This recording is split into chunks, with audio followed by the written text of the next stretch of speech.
Hello everyone, CryptoEat here, and welcome to today's live stream. Before I start, I just want to remind you that nothing I say here should be considered financial advice. If you need financial advice, you need to ask your financial advisor because I am not a financial advisor. So now that we have this out of our way, let's just start with today's live stream. So today is the fifth. Today is the 1st of July, which is an important day because today we should have. Yesterday night we should have closed several important candles, and today they will look different in terms of price action and also on the MTF wave indicator. And so we should be able to see new things that we didn't see yesterday. So let's dive in. First off, let's take a look at Bitcoin. We've already covered a lot about it yesterday, but let's just take a look again. So the first thing I'm gonna do now, since what I discussed with you yesterday, is look at the 1 month chart, because yesterday we were talking about this 1 month now starting to fake down, and we were expecting it to fake down stronger. And when you take a look at this 1 month chart now, you can see here that this is now actually looking like a strong fake down. And as I said, it's still the same for me that this since this is a large time frame, this can take a long time to manifest, but this is looking now much more bullish than it was looking last week. And the reason for that is, if you're not familiar with the MTF wave indicator, the reason for that is this fake down. If you don't know what a fake down is, a fake down is when you have gray here further apart from blue, and you have this large gap. Let me just highlight. Yeah, so the distance between blue and gray, when it gets like that, it usually indicates that they should come back together in the direction of blue. So what usually is expected is for gray to pull back upwards towards blue, and with it, it should pull up the price action. So as I said, this now is looking much more bullish.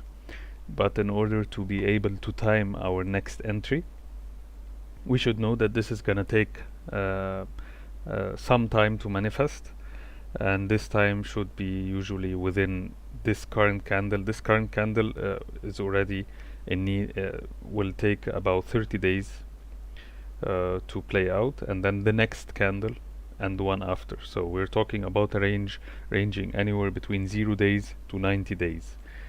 And for that we should be targeting to use a precision entry by using the zoom in method, and for that we should be now zooming in to analyze this current last wave here. Give me a second, guys, to check something real quick. Okay, so as I said, in order now to analyze this last wave, we should first mark the start of it here, which is this vertical dotted line, and then what we should do is we should zoom in to have this gray curve show up as a green curve. Okay, so for those who don't understand the MTF is consisting of 3 curves, green, gray and blue. Blue is the current time frame, gray is a shorter or a smaller time frame, and green is a longer time frame. So when we want to zoom in, it means that we are particularly trying to analyze this current gray curve here, and we want to zoom into a time frame where this gray curve here is going to show up as a larger time frame, meaning a green time frame, so that we can look for a reversal sign. So we need to zoom in on this gray curve to show it as a green curve like that, so that we can have this visible long entry that you can see on a normal stochastic wave like illustrated in this example here. So as I said, the relevant zoom in time frames are somewhere between the 1 day and the 3 day time frames as the first layer of zooming in. And when you take a look at the 1 day, you don't see anything having changed from what I said yesterday, which is that we are now always trying to target a tap down. So we would be still waiting for this one, and as you can see, I had this alert yesterday set and it still hasn't gotten triggered, so we're still waiting for this one. And on the 3 day, it doesn't look any different because this is the same candle as yesterday. But when we take a look at the 2 day, you can start to see that this is faking upwards.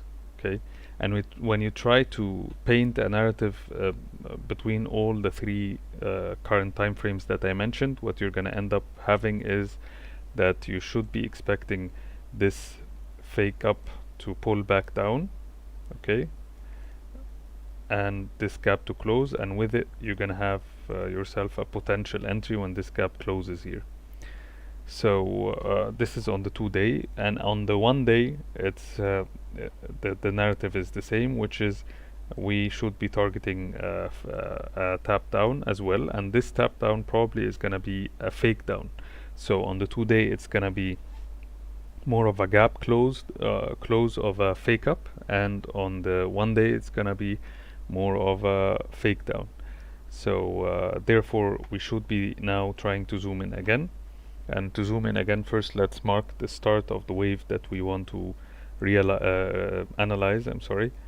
So which is this one, okay, and then when you go to the 1 day you're gonna see it as well. This is the wave that we want to analyze, this last one.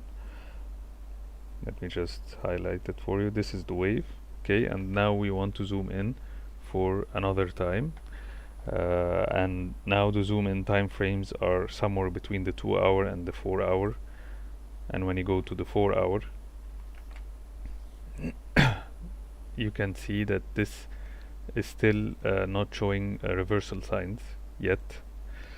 So what I would be targeting is when this closes up here, okay, and therefore I'm gonna set an alert here.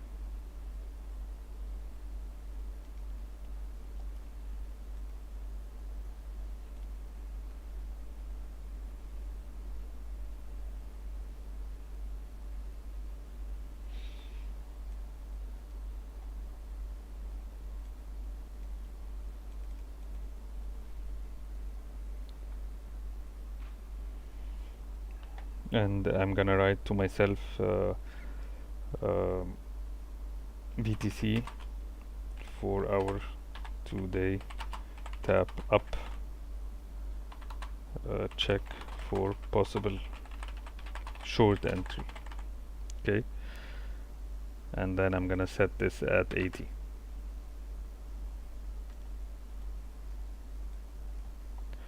So now we have ourselves an alert here at 80, and we are waiting for this to get triggered. And when this gets triggered, the next thing to do is we're going to zoom in again to the 24-minute time frame, okay, and this 24-minute time frame here is gonna probably show us a full curve, something like that, in green, okay, and then we're gonna have these zigzagging gray, and then again we're going to try and time a short when this looks like that, okay.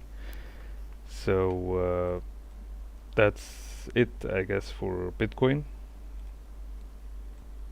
As you can see also on the 6 hour it's not really there yet, it's still gearing upwards.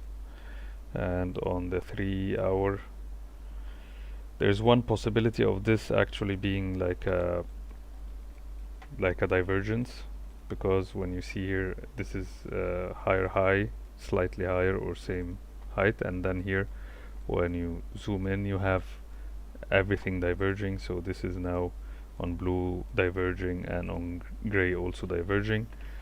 So actually this could be it, but I don't like to take shorts like that. I prefer to see tap ups than divergence, when it comes to taking a trade like this. At least I can only make an exception when I zoom in and see a reversal on the lower time frame. So when I zoom in here, for example, on at zoom in on the 18-minute time frame and see an exception. For example, here on the 18-minute, it looks like a failed wave. So it's actually strengthening the argument that this could be done here, but this for me is not a way to enter. I like to see clearer waves and clearer stochastic wave reversals. So, and even on the 24-minute time frame, it's also not done. So this is not for me something to enter. So you could enter if you can afford to, but I don't like to do things this way unless there is a very tight stop loss. Okay. Actually, also when you look at different, sometimes I like to look at random time frames. So, for example, here the 1 hour time frame. Like if you look at something like this, which is the 12-hour first, you can see that this here is the wave start of another subwave. Okay, and that doesn't actually contradict with what we normally do. But for example, if you want to analyze any wave separately, you could just mark the wave. So for example, we have this last wave, and we want to know when this wave is going to finish. You can apply all the same rules, so you could just zoom in on a time frame that shows this. So for example, here you have the 1 hour time frame, and if you even use a bigger one like the 90-minute or something, let's just leave it at the 1 hour, you can see that this one, this last stop here, it was tapping up. Okay, is it enough to assume that this is going to pull downwards? Hardly, but if you want to take this leap of faith and you want to take that short, then you can take it with a tight stop loss above the swing high, because this also could be simply considered a double top like that. So there are arguments for this being the top, and but there are not. It's not the safer one. Okay, so. Anyway, this was Bitcoin. Let us take a look at today's gainers and losers, so that we can assess them or analyze them. Give me a second, guys.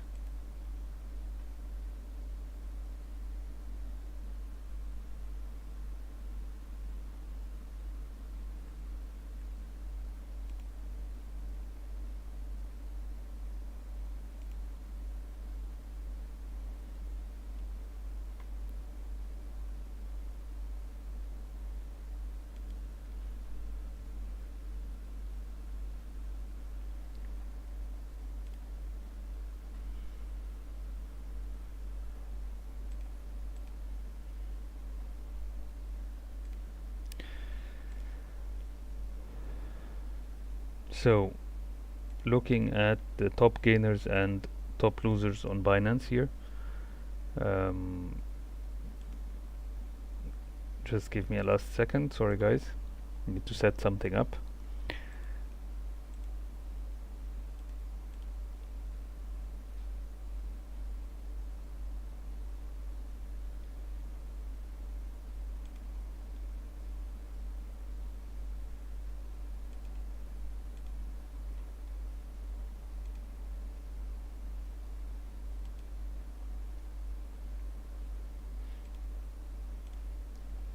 Okay.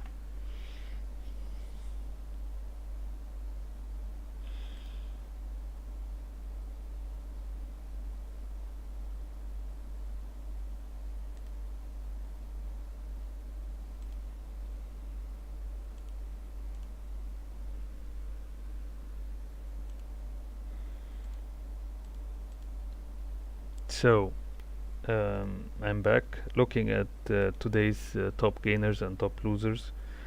What you can see here is when you open Binance and you start looking for the top losers and top gainers on the spot market versus USDT. The first thing that you see are, for example, here, let me just write them down. We have DOC, CVP, and CTXC, as well as hard, okay, and balancer. Okay, these are the top losers. We usually start with the top gainers, so let's just go to the top gainers.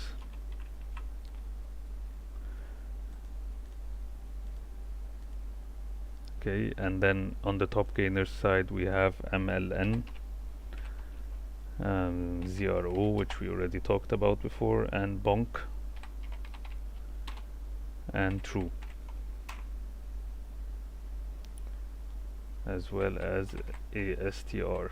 Okay, so we take just a couple of first ones and then we look at the 1 hour, see which one is currently running. Okay, or volatile, you have DOC, CVP, CTXC, and hard. And then when you go to the, this is a normal range. Okay, so now we're done with Binance list. Let's move on to TradingView. Now looking at the charts, let's start with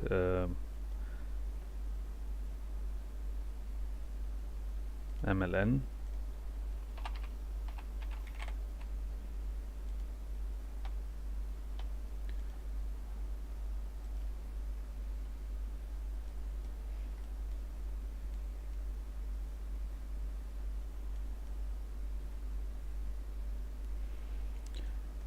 And looking at MLN currently, the first thing I do is I zoom out, as I explained before, so I keep zooming out until I see something clear. So for me, the first thing I'm gonna do is I mark the start of that last wave, go to the 1 day time frame, and as you can see, this one is already gone. When you look at the 2 day, you see this clear shape of this pulling gray, blue, and green there